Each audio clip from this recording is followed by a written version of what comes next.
There are three main things that control the exposure and look of your image. You have ISO, you have aperture, and you have shutter speed. Those three work together to make your image what it is. Next, we have aperture. Your aperture controls the amount of light that passes through your lens and hits your sensor.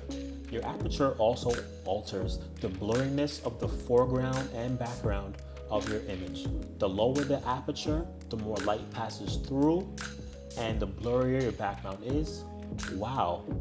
The higher your aperture, the darker your image, and the less blurriness you'll have in your background.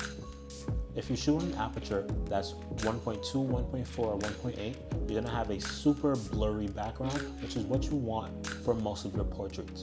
While if you shoot on an aperture of 3 and up, you'll have less blurriness in your background.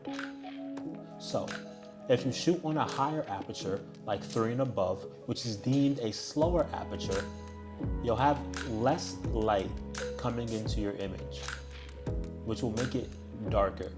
But you'll have more things in focus because that blurriness that I mentioned that'll be in the background will be less.